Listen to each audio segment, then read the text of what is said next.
दोस्तों, आप सभी को नमस्कार। आज मैं आपके साथ बीपीएससी मेंस का एक मॉडल आंसर डिस्कस करूंगा। यह आंसर 66 बीपीएससी मेंस के जीएस पेपर 2 के section B economics and geography से संबंधित होगा। क्वेश्चन है आपका, मानव विकास का मापन कैसे किया जाता है। मानव विकास कार्यसूची को प्राप्त करने के लिए बिहार सरकार की 7 प्रतिबद्धताएं क्या हैं। इन लक्ष्य को प्राप्त करने के लिए सरकार की योजनाओं को समझिए। तो आप ये क्वेश्चन देख सकते हैं 2021 66 बीपीएससी मेंस में पूछा जा चुका है। तो प्रीवियस ईयर क्वेश्चन पेपर को मेरा उठाने का एकमात्र उद्देश्य कि आयोग किस तरीके से क्वेश्चन को फॉर्मेट करता है और अंततः आपको आयोग का ही क्वेश्चन लिख के सिलेक्शन लेना है। तो हमें आयोग के द्वारा पूछे गए क्वेश्चनों की प्रैक्टिस जरूर कर लेनी है। तो इसी के रिकॉर्डिंग हमने प्रीवियस ईयर क्वेश्चन पेपर के क्वेश्चन को उठाया है और ये 66 बीपीएससी मेंस का क्वेश्चन था, आप देख सकते हैं। मानव विकास का मापन कैसे किया जाता है। मानव विकास कार्यसूची को प्राप्त करने के लिए बिहार की 7 प्रतिबद्धताएं क्या हैं। लक्ष्यों को प्राप्त करने के लिए सरकार की योजनाओं को समझाइए। इस क्वेश्चन के आंसर को डिस्कस करने से पहले मैं आपसे कहना चाहूँगा कि एक बात आपको याद रखनी होगी कि इसे केवल एक मॉडल आंसर के रूप में आपको नहीं पढ़ना है। इस मॉडल आंसर को आपको 3 रूपों से मुख्यतः देखना होगा। पहला, हम देखेंगे कि इसमें एक अच्छे क्वेश्चन की फॉर्मेटिंग कैसे की जाती है। दूसरा, आप इसमें सीखेंगे कि हर टॉपिक एक दूसरे विषय से इंटर कनेक्टेड रहता है, इसलिए इस आंसर में दिए गए जो डाटा फैक्ट हैं वो किसी अन्य टॉपिक पर पूछे गए विषय पर यूज हो सकते हैं। जैसे यह क्वेश्चन मानव विकास से संबंधित है।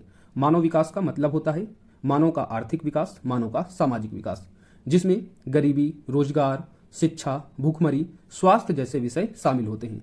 तो अगर इन टॉपिकों से क्वेश्चन आपसे पूछा जाता है तो आप इस मॉडल आंसर में दिए गए फैक्ट को यूज कर सकते हैं। तीसरा, इसे एक मॉडल आंसर के रूप में देख सकते हैं। अगर question by the way repeat होता है तो आपको यह हेल्पफुल करेगा और आपको अच्छे मार्क्स मिलेंगे। तो बिना देर की हुए स्टार्ट करते हैं। चैनल पर नए हो तो चैनल को सब्सक्राइब और नोटिफिकेशन बेल को जरूर प्रेस कर दें ताकि जो भी वीडियो क्लासेज हैं वो आप तक सबसे पहले पहुंचती रहें। इवो का इस पर ऑलरेडी जीएस पेपर 1 और जीएस पेपर 2 से रिलेटेड क्लासेज स्टार्ट हैं। आप लोग उन क्लासेज को देख सकते हैं। बहुत ही हॉलिस्टिक वे से उन क्लासेज में जो भी टॉपिक उठाया जाता है उसको कवर किया जाता है। आप लोग 1-2 क्लासेज देखने के बाद समझ जाएंगे कि इवो का आपको किस प्रकार की गुणवत्ता युक्त क्लासेज प्रोवाइड कराता है। जैसा कि मैंने बताया कि आपको एक मॉडल आंसर को पढ़ते समय कुछ बातों को अवश्य ध्यान रखना होता है, जिसमें मैंने पहली जो बात थी वो डिस्कस की थी कि आपको एक अच्छे क्वेश्चन की कैसे फॉर्मेटिंग की जाए, ये चीज़ आपको उस मॉडल आंसर से सीखनी होती है। तो एक अच्छा क्वेश्चन कैसे लिखें कि एग्जामिनर हमको ज़्यादा से ज़्यादा मार्क्स अवार्ड करे। तो इसमें कुछ बातें आपको ध्यान रखनी होती हैं। पहली कि आपको क्वेश्चन की डिमांड को फुलफिल करना है, अर्थात जो क्वेश्चन में पूछा जाए वही लिखना है। उस टॉपिक से रिलेटेड अगर आपको कुछ अधिक ज्ञान है, अधिक आता है, तो भी आपको केवल वही लिखना है जो क्वेश्चन की डिमांड है। दूसरा, आंसर में आप अपने डायग्राम, ग्राफ और अपनी बात को प्रमाणित करने के लिए कुछ मार्मिक तथ्य और उदाहरण जरूर दें, जिससे जो आप अपनी बात कहना चाहते हैं वो प्रमाणित हो। तो इन सारी बातों को अगर आप ध्यान में रखेंगे तो आप जरूर एक अच्छा क्वेश्चन लिखेंगे और आपको एग्जामिनर ज़्यादा से ज़्यादा मार्क्स देगा।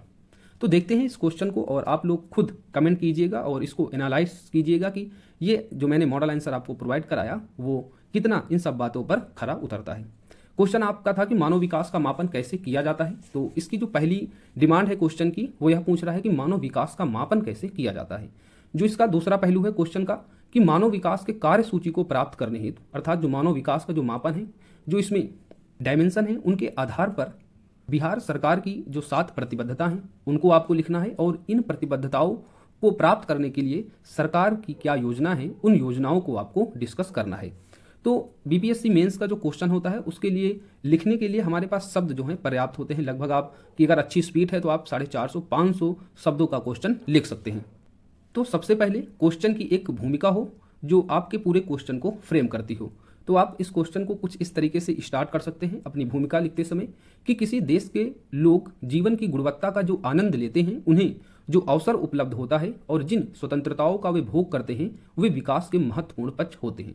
तो मैंने यहाँ पर विकास को डिस्कस कर दिया कि विकास आखिर है क्या। तो विकास क्या है?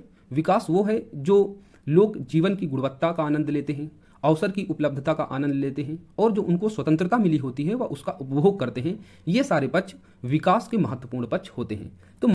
तो मैंने मानव विकास के मापन से पहले विकास को समझ लिया कि आखिर विकास होता क्या है। अगर विकास का मापन इन सारी बातों पर खरा उतरता है तो वो देश जो है विकास की अच्छी स्थिति में होगा। यद्यपि ये जो विचार हैं विकास को लेकर, इनको पहली बार मानव विकास के इन विचारों को 90 के दशक के आरंभ में ही अर्थशास्त्री महबूब उल हक और अमर्त्य सेन ने प्रतिपादित किया था। तो वस्तुतः इन विचारों को मूर्त रूप मानव विकास सूचकांक एवं मानव गरीबी सूचकांक संयुक्त राष्ट्र विकास कार्यक्रम द्वारा प्रयुक्त मानव विकास मापन के दो महत्वपूर्ण सूचकांक देते हैं। अर्थात जो ये अर्थशास्त्री हैं, इनके विचारों को मूर्त रूप किसने दिया? संयुक्त राष्ट्र द्वारा निकाली गई दो रिपोर्ट्स में। जो पहली रिपोर्ट है मानव विकास सूचकांक और दूसरी है मानव गरीबी सूचकांक। इस सूचकांक के आधार पर हम किसी देश के मानव विकास की क्या स्थिति है इसको आंक सकते हैं। तो सबसे पहले मानव विकास सूचकांक को हम देखेंगे और देखेंगे यह कैसे इसका मापन होता है। जो हमारे क्वेश्चन का सर्वप्रथम पहलू है कि मानव विकास का मापन कैसे किया जाता है। मानव विकास सूचकांक का जो मापन है यह मानव विकास के 3 प्रमुख आयामों में उपलब्धियों का मापन करता है। ये जो 3 आयाम हैं, आप यहाँ पर देख सकते हैं कि मैंने इसको डायग्राम के माध्यम से समझाया है। तो जहाँ पर स्कोप हो डायग्राम बनाने का, आप लोग वहाँ डायग्राम जरूर बनाएं। तो इसमें जो 3 आयाम हैं उसमें पहला है गुणवत्तापूर्ण जीवन स्तर, अर्थात मानव का जीवन जो है वह गुणवत्तापूर्ण होना चाहिए। दूसरा शिक्षा तक पहुंच हो, और जो इसमें तीसरा आयाम है जीवन प्रत्याशा। जीवन प्रत्याशा में देखा जाता है कि व्यक्ति कितना लंबा जीवन जिया है और उसका जीवन कितना स्वास्थ्यपूर्ण जीवन रहा है। गुणवत्तापूर्ण जीवन में देखते हैं कि प्रति व्यक्ति सकल राष्ट्रीय आय व्यक्ति की कितनी है और इसे हम क्रय शक्ति प्रति डॉलर के हिसाब से मापते हैं। शिक्षा तक पहुंच में हम इसके 2 और संकेतकों को शामिल करते हैं, जिसमें हमारा पहला होता है स्कूल शिक्षा के क्या औसत वर्ष हैं, दूसरा स्कूल शिक्षा के अपेक्षित वर्ष को इसमें देखते हैं। तो ये 3 प्रमुख आयाम हैं मानव विकास के मापन हेतु, और मानव विकास सूचकांक किसके द्वारा जारी किया जाता है? यूएनडीपी के द्वारा।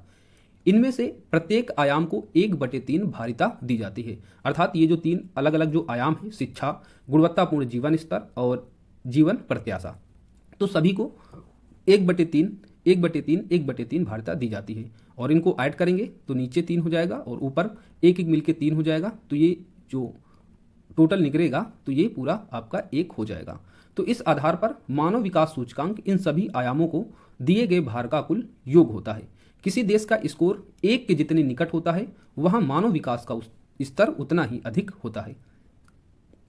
अगर हम वर्तमान के मानव विकास सूचकांक यहां पर चर्चा करें तो मानव विकास सूचकांक 2021-22 जो भी हाल ही में आया, और इसके अनुसार 3 दशकों में पहली बार लगातार 2 वर्ष अपने स्कोर में गिरावट दर्ज करने के बाद भारत 191 देशों में 132वें स्थान पर रहा।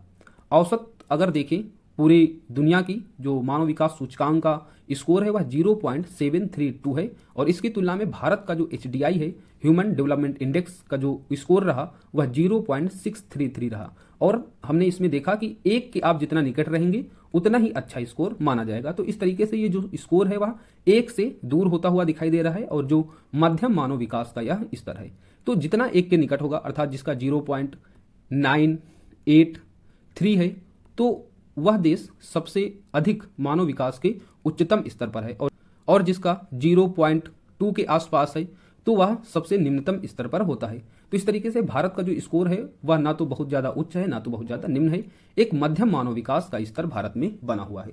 दूसरा जो इसका सूचकांक है वह मानव गरीबी सूचकांक है, जहां HDI मानव विकास सूचकांक उपलब्धियों का मापन करता है कि ये जो 3 आयाम हैं, व्यक्ति को शिक्षा कितनी प्राप्त हुई है, व्यक्ति का जो प्रति व्यक्ति आय है वह कितनी है, और उसकी जीवन प्रत्याशा कितनी है, इन सारी उपलब्धियों को इसमें काउंट किया जाता है। वहीं जो मानव गरीबी सूचकांक है वह मानव विकास में कमी को मापता है, जो 3 आयामों और 10 संकेतकों पर आधारित है। इसमें 0 से 1 का स्कोर दिया जाता है। इसमें उच्च स्कोर उच्च गरीबी को दर्शाता है, क्योंकि यहाँ पर जो सूचकांक है यह कमी को दिखाता है, अर्थात जो इसमें संकेतक हैं अगर उन चीज़ों की कमी होगी तो वह देश अधिक गरीब देश कहलाएगा, वहां पर मानव विकास का स्तर अधिक निम्न होगा। इसलिए इसमें उच्च स्कोर जो है उच्च गरीबी को दर्शाता है।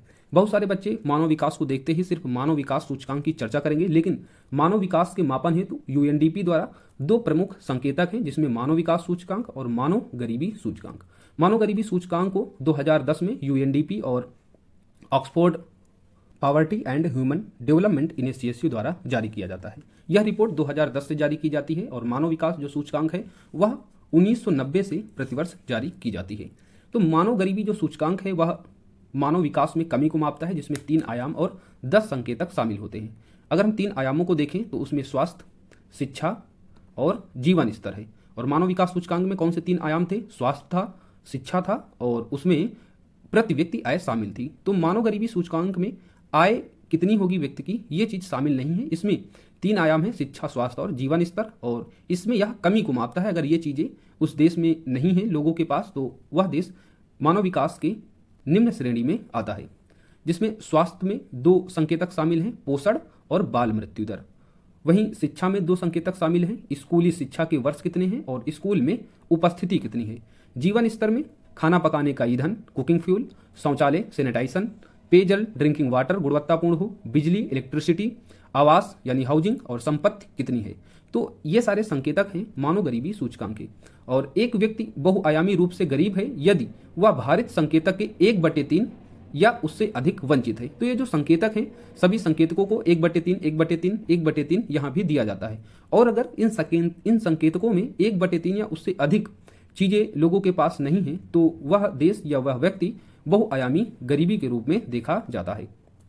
अगर हम वर्तमान बहुआयामी गरीबी सूचकांक की बात करें तो 2022 के आंकड़े बताते हैं कि भारत में वर्ष 2005-7 और 2019 से 21 के जो 15 साल जो हैं, इनके बीच में 41.5 करोड़ लोग गरीबी से बाहर आए।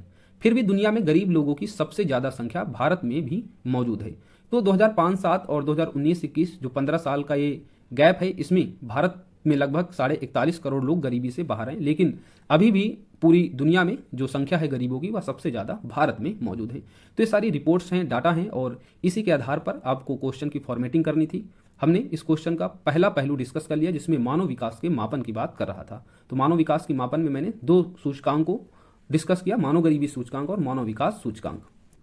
अब हम बहुआयामी गरीबी सूचकांक 2022 के आधार पर बिहार राज्य का प्रदर्शन देखेंगे, और बिहार राज्य की जो यह स्थिति है उसके आधार पर हम क्वेश्चन के दूसरे पहलू पर आएंगे। बिहार सरकार की जो प्रतिबद्धताएं हैं 7 निश्चय की, उन पर आएंगे। 2015-16 में सबसे गरीब राज्य बिहार में जो बहुआयामी गरीबी मूल्य था वह निरपेक्ष रूप से सबसे तेजी से देखा गया।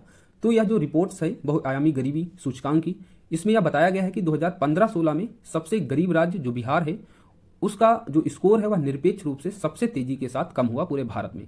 बिहार में गरीबी जो है 2005-2006 के 77.4% से गिरकर 2015-16 में 52.4% हो गई, और 2019-21 में 34.7% हो गई। तो बिहार राज्य जो है सबसे तेजी से कमी देखी गई गरीबी के मामले को कम करने में। तो यह जो सकारात्मक प्रदर्शन है उसके पीछे बिहार की 7 निश्चय योजना जो 2015 से 20 का यह जो हिस्सा है, ये जो 7 प्रतिबद्धताएं हैं, उनकी अग्रणी भूमिका है। तो इस तरीके से मैंने क्वेश्चन के जो दूसरा पहलू था कि बिहार की 7 प्रतिबद्धताओं को आपको दिखाना है, ये जो मानव विकास सूचकांक के जो मापन है, इनको प्राप्त करने के लिए ये प्रतिबद्धताएं और उन प्रतिबद्धताओं के लक्ष्य की प्राप्ति हेतु क्या बिहार सरकार की योजना है। तो इस दूसरे पहलू को कनेक्ट करने के लिए हमने मानव विकास का मापन दिखाते हुए बिहार राज्य के प्रदर्शन को जोड़ दिया, और उसका जो सकारात्मक प्रयास है उससे कनेक्ट करते हुए हमने बता दिया कि जो सकारात्मक प्रदर्शन है बिहार राज्य का, उसके पीछे बिहार की ये जो 7 प्रतिबद्धताएं हैं वो अग्रणी भूमिका निभाती हैं। अब ये 7 प्रतिबद्धताएं कौन सी हैं, आपको 7 प्रतिबद्धताओं को क्रम से लिखते जाना है, और ये जो 7 प्रतिबद्धताएं हैं आपको एज याद करनी होगी। अभी हाल ही में 7 निश्चय का पार्ट 2 भी आ गया है, तो उनको भी आपको एज क्रमवार याद करना होगा। तो 7 निश्चय योजनाओं में पहला निश्चय है आर्थिक हल युवाओं को बल, दूसरा निश्चय आर्थिक रोजगार महिलाओं का अधिकार, तीसरा निश्चय है हर घर बिजली लगातार, चौथा निश्चय हर घर नल का जल, पांचवा निश्चय घर तक पक्की गली नालियां, छठा निश्चय है शौचालय निर्माण घर का सम्मान, और 7वां निश्चय है अवसर बढ़े आगे बढ़े। तो ये जो 7 निश्चय की प्रतिबद्धताएं हैं, देख रहे हैं कि मानव विकास के जो आयाम हैं, शिक्षा, गुणवत्तापूर्ण जीवन और जीवन प्रत्याशा के बाद जीवन स्तर, जो मानव गरीबी सूचकांक में एक अलग मापन था, उसमें स्वच्छता, ईंधन, पेयजल, बिजली, आवास, संपत्ति, ये सारी बातें की गई थी। तो इन प्रतिबद्धताओं में हम देख रहे हैं कि जो मानव गरीबी विकास के जो मापन है, ये सारी चीज़ें इन प्रतिबद्धताओं में शामिल हो रही है, चाहे वो बिजली की बात हो, रोजगार की बात हो और सफाई स्वच्छता की बात हो, ये सारी चीज़ें इसमें शामिल हैं। इन प्रतिबद्धताओं को जमीनी स्तर पर सफल बनाने के लिए बिहार सरकार के प्रयासों या उनकी जो योजना है उसको देखा जा सकता है। अब हम इस क्वेश्चन के तीसरे पहलू पर आते हैं कि जो ये प्रतिबद्धताएं हैं, इनके लक्ष्य की प्राप्ति हेतु बिहार सरकार की क्या योजनाएं हैं, उसको समझाइए, जो क्वेश्चन में पूछा गया था। तो अब हम लोग एक एक करके ये जो प्रतिबद्धताएं हैं उनकी लक्ष्य की प्राप्ति के लिए बिहार सरकार की क्या प्रयास हैं, क्या योजनाएं हैं, उनको देखेंगे। तो निश्चय 1 के लक्ष्य की प्राप्ति हेतु जो निश्चय 1 क्या था, आर्थिक हल युवाओं को बल। तो उसके लिए बिहार सरकार की जो योजना है, जो प्रयास है, उसमें कुशल युवा कार्यक्रम देख सकते हैं, जिसके तहत मैट्रिक पास युवाओं जो 15 से 25 वर्ष के होंगे को 240 घंटे का कौशल प्रशिक्षण दिया जाएगा। इसमें भाषा, संवाद, व्यवहार, कुशलता एवं बुनियादी कंप्यूटर का ज्ञान शामिल होगा। चूंकि क्वेश्चन में डिमांड की गई थी कि योजनाओं को समझाना है, इसलिए जो भी हम योजना दें तो उसके बारे में थोड़ा सा डिस्कस जरूर करना है कि यह योजना किस उद्देश्य हेतु लाई गई। तो कुशल युवा कार्यक्रम बेसिकली युवाओं में कौशल को सिखाने हेतु इसको लाया गया।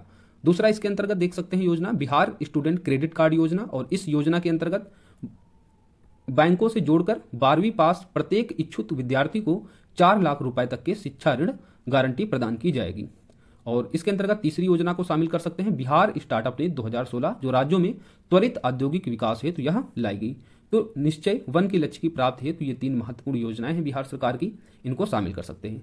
दूसरा निश्चय है इसके लक्ष्य की प्राप्ति हेतु महिला सशक्तिकरण नीति 2015।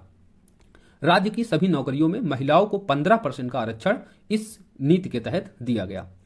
निश्चय 3 के लक्ष्य की प्राप्ति हेतु जो योजना है उसमें मुख्यमंत्री विद्युत संबंध निश्चय योजना को शामिल कर सकते हैं, और यह ग्रामीण क्षेत्रों में निःशुल्क सभी परिवारों को बिजली की उपलब्धता प्रदान की जाएगी।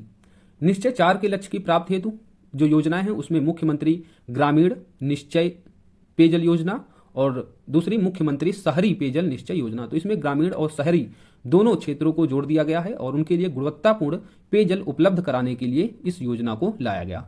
निश्चय 5 है इसके लक्ष्य की प्राप्ति हेतु 3 महत्वपूर्ण योजनाएं हैं, जिसमें ग्रामीण टोला संपर्क निश्चय योजना, दूसरा मुख्यमंत्री ग्रामीण गली नाली पक्कीकरण निश्चय योजना, और तीसरी मुख्यमंत्री शहरी नाली गली पक्कीकरण योजना। तो यहाँ पर ग्रामीण स्तर से लेकर शहरी स्तर तक पक्की सड़कों के निर्माण के लिए योजना लाई गई, जिससे 12 मासी आसान कनेक्टिविटी प्रदान हो सके। निश्चय 6 के लक्ष्य की प्राप्ति हेतु लोहिया स्वच्छ भारत अभियान को स्टार्ट किया गया था, जो स्वच्छ भारत मिशन ग्रामीण के तहत एपीएल परिवारों का आच्छादन नहीं हो पा रहा था। जो केंद्र सरकार की योजना है स्वच्छ भारत ग्रामीण मिशन, उसके अंतर्गत जो एपीएल परिवार हैं उनको शामिल नहीं किया जा रहा था। अतः राज्य सरकार इस अभियान के तहत एपीएल हो या बीपीएल परिवार हो, सभी को 12,000 रुपए प्रोत्साहन राशि दी जाती है। साथ ही स्वच्छ भारत मिशन शहरी जो योजना केंद्र सरकार थी उसके तहत 4,000 रुपए प्रदान किया जाता था, लेकिन राज्य सरकार ने अपने स्तर से 8,000 रुपए देने का निर्णय किया। इस तरीके से चाहे वो ग्रामीण स्वच्छ भारत मिशन हो या शहरी स्वच्छ भारत मिशन हो, दोनों के लिए 12,000 रुपए प्रोत्साहन राशि प्रदान की जाती है। यह लोहिया स्वच्छ बिहार अभियान के तहत निश्चय 6 के लक्ष्य की प्राप्ति हेतु। निश्चय 7 के लक्ष्य की प्राप्ति हेतु जो योजना है उसमें राज्य में 5 और नए मेडिकल कॉलेज की स्थापना की गई। प्रत्येक जिले में महिला औद्योगिकरण प्रशिक्षण संस्थान की स्थापना की जा रही है और प्रत्येक जिले में जीएनएम एवं पॉलिटेक्निक स्कूल व संस्थान की स्थापना आदि की गई है। तो ये जो 7 प्रतिबद्धताएं हैं इनकी लक्ष्य हेतु प्राप्ति के लिए क्या बिहार सरकार की योजनाएं थी, इनको हमने डिस्कस कर लिया। तो इस तरीके से क्वेश्चन के जो तीनों पहलू हैं, जिसमें पहला मानव विकास मापन को समझाना था, दूसरा बिहार की प्रतिबद्धताएं क्या हैं और उन प्रतिबद्धताओं को पूरा करने के लिए बिहार सरकार की क्या योजनाएं हैं, ये क्वेश्चन जो पूछा गया वो हमने लिख दिया। अब इस क्वेश्चन का थोड़ा सा एनालिसिस करेंगे और यह आपके क्वेश्चन को औरों से अलग बनाएगा। इन प्रतिबद्धताओं एवं इनकी प्राप्ति हेतु शुरू की गई योजनाओं का ही परिणाम है कि आर्थिक सर्वेक्षण का हमने डाटा लिया 2021-22 के अनुसार कि बिहार के जीडीपी में 2020 से 2021 में 2.5 की वृद्धि देखी गई। तो ये जो प्रतिबद्धताएं हैं इनका पॉजिटिव एक रिजल्ट दिखाएंगे, जिससे जो बिहार सरकार की जो प्रतिबद्धता है 7 प्रतिबद्धताएं और इनके तहत जो योजनाएं शुरू की गई वो किस तरीके से बिहार के मानव विकास को बढ़ाने में सहायक हैं। तो इसका ही परिणाम है कि जो आर्थिक सर्वेक्षण 2021-22 के जो आंकड़े कहते हैं कि बिहार के जीडीपी में 2020-21 में 2.5 की वृद्धि हुई और कोविड-19 महामारी की रोकथाम के लिए लगाए गए लॉकडाउन के बावजूद जो बिहार की जो वृद्धि दर रही वह 10.5% स्थिर कीमतों के आधार पर देखी गई और यह जो वृद्धि दर है वह भारतीय अर्थव्यवस्था की विकास दर से अधिक रही, अर्थात राष्ट्रीय विकास की जो दर रही उससे ज्यादा बिहार राज्य की विकास दर देखी गई। तो ये सारी जो सकारात्मक सुधार देखे गए बिहार सरकार में आर्थिक विकास मानव विकास को लेकर, वो कहीं ना कहीं जो बिहार सरकार की 7 प्रतिबद्धताएं और उनके लक्ष्य की प्राप्ति शुरू की गई योजनाओं का ही परिणाम देखा जा सकता है। किंतु इसके बावजूद अब हम क्वेश्चन को जो है एंड करेंगे, कुछ समस्याएं और वे फॉरवर्ड को लेते हुए इसके कंक्लूजन पर आएंगे। किंतु इसके बावजूद राज्य में कई ऐसी समस्याएं बाधाएं मौजूद हैं जिसके कारण आज भी बिहार देश सबसे ज्यादा पूरे भारत में गरीब बना हुआ है। अगर हम राष्ट्रीय एमपीआई सूचकांक अर्थात राष्ट्रीय बहुआयामी गरीबी सूचकांक जो नीति आयोग द्वारा जारी किया जाता है, इसकी जो 2021 की जो रिपोर्ट है, चौथा संस्करण था, उसके आधार पर बिहार जो है वह देश का सबसे गरीब राज्य है, जहां पर अभी भी 51.91% आबादी गरीब है, जो मानव विकास के समग्र विकास में एक बड़ी बाधा है। तो गरीबी जो मानव के समग्र विकास को बाधित करता है और बिहार राज्य पूरे भारत में अभी भी सबसे गरीब राज्य है, जहां पर 50% से अधिक आबादी गरीब है।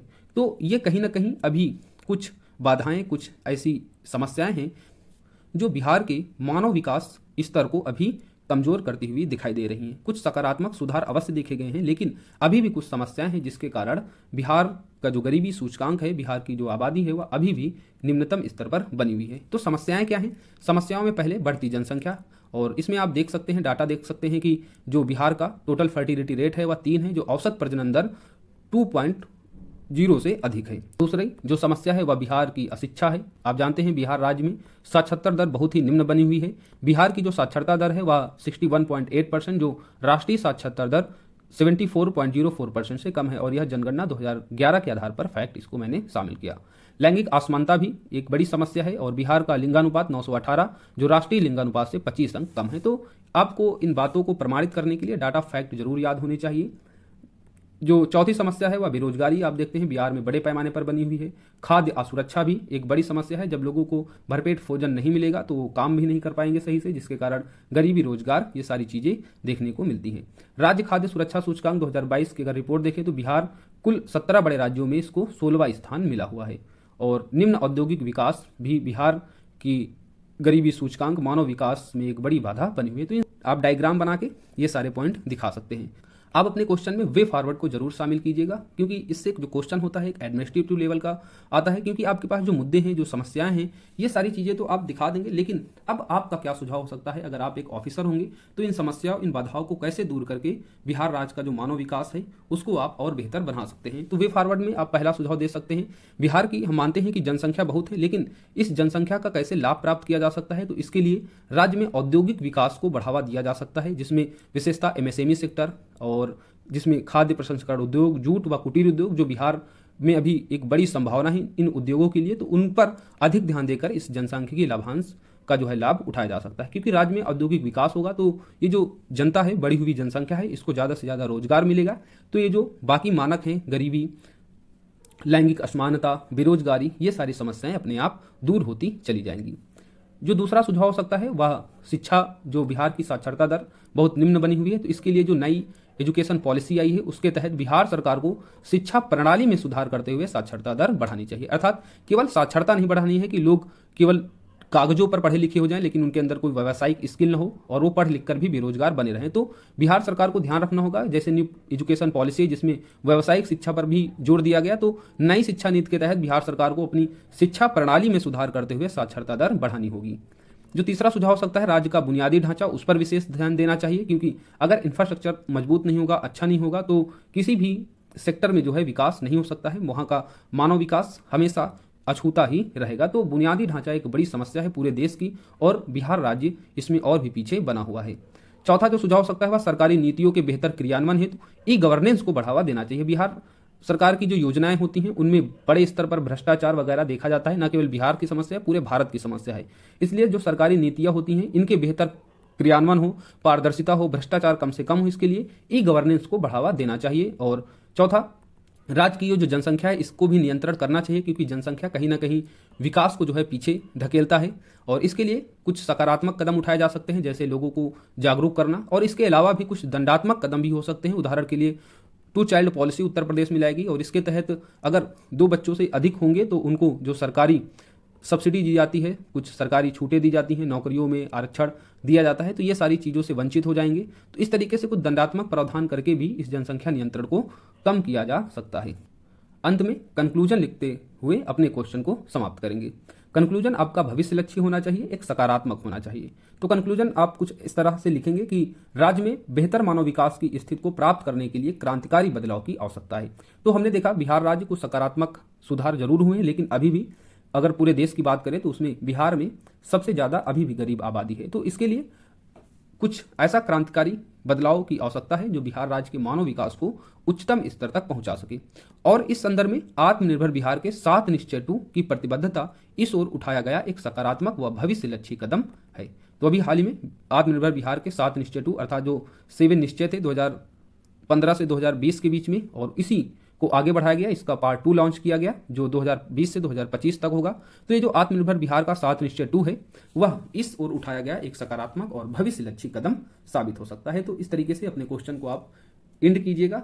आप देख सकते हैं कि हमने क्वेश्चन के सभी पहलुओं को, जो क्वेश्चन की डिमांड थी उसको एक एक करके पूरा किया। पहला था हमारा मानव विकास का मापन कैसे किया जाता है। तो विकास को हमने समझाते हुए मानव विकास के जो 2 सूचकांक हैं, अक्सर बच्चे केवल मानव विकास सूचकांक से ही स्टार्ट करते हुए अपने क्वेश्चन को पूरा करेंगे, लेकिन अब आपको कैसे लिखना है कि यूएनडीपी मानव विकास के लिए 2 सूचकांक जारी करता है, मुख्यतः मानव गरीबी सूचकांक और मानव विकास सूचकांक।